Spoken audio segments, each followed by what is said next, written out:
বকো সমষ্টিৰ অসম গণ পৰিষদ দলৰ প্ৰাক্তন বিধায়ক তথা কামৰূপ জিলাৰ আগপৰ সভাপতি জ্যোতি প্ৰসাদ দাসে চমৰী আৰু নগৰবেৰা ৰাজহুৱা চক্ৰৰ অন্তৰ্গত বানাক্ৰান্ত এলেকাসমূহ পৰিভ্ৰমণ কৰি বানপানী ক্ষতিগ্ৰস্ত ৰাইজৰ দুখ দুৰ্দশাৰ বুজ লৈ আহিছে। সমষ্টিৰ বানপীড়িত বিভিন্ন এলেকা পৰিভ্ৰমণ কৰি বৰ্ণাঢ্যৰ কাষত থিয় দি ৰাইজৰ দুখ দুৰ্দশাৰ বুজ লৈছে প্ৰাক্তন বিধায়কগৰাকীয়ে। আজিও চমৰীয়া ৰাজহুৱা চক্ৰ এলেকাৰ মালিবাৰীত দলীয় কৰ্মীৰ সৈতে উপস্থিত হৈ বানপীড়িত ৰাইজৰ দুখ দুৰ্দশাৰ বুজ লয়।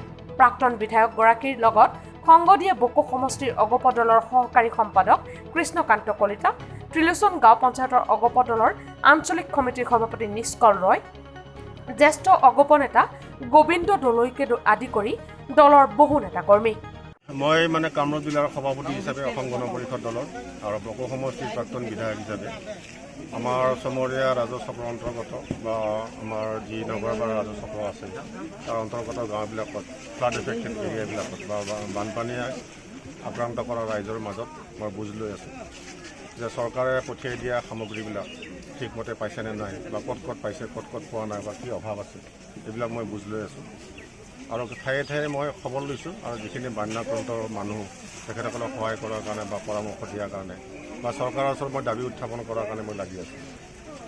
আজি প্ৰায় কিছুদিন ধৰি মই এনেকৈ এই এলেকাবিলাকত বানপানী আক্ৰান্ত এলেকাবিলাকত মই নৌকা লৈ দলৰ কৰ্মীৰ লগত ৰাইজৰ কৰ্মীৰ সহযোগত কাৰ্যসূচী লৈছোঁ দেখা সাক্ষাৎ কৰাৰ কাৰণে আৰু সমস্যাবিলাক বুজ লোৱাৰ কাৰণে।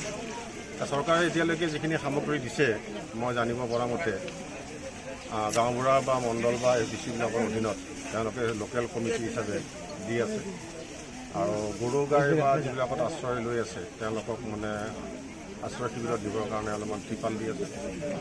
কমকৈ হ'লেও যিখিনি পাৰে দি আছে, তথাপিতো ৰাইজৰ অভাৱ আছে বুলি ৰাইজে জনাইছে আৰু আমিও দেখিবলৈ পাইছোঁ যে ৰাইজৰ অভাৱ আছে আৰু ৰাইজৰ অভাৱ থকাখিনি পূৰণৰ কাৰণে আমি ডেপুটি কমিশ্যনাৰ কামৰূপ আমিনগাঁও বা চৰকাৰৰ মন্ত্ৰীৰ লগত আমি যোগাযোগ অব্যাহত ৰাখিছোঁ আৰু আশা কৰিছোঁ মই যিখিনি দেখিছোঁ যে ৰাইজে ভালে ভালে থাকক, যাতে কোনো অসুবিধাৰ সৃষ্টি নহয় আৰু কিবা অসুবিধা পালে মোৰ লগত যোগাযোগ কৰিব দিছোঁ ৰাইজৰ লগত। মই যিখিনি পাৰোঁ যথাসম্ভৱ মই ৰাইজক সহায় কৰাৰ কাৰণে আগবাঢ়ি আছোঁ।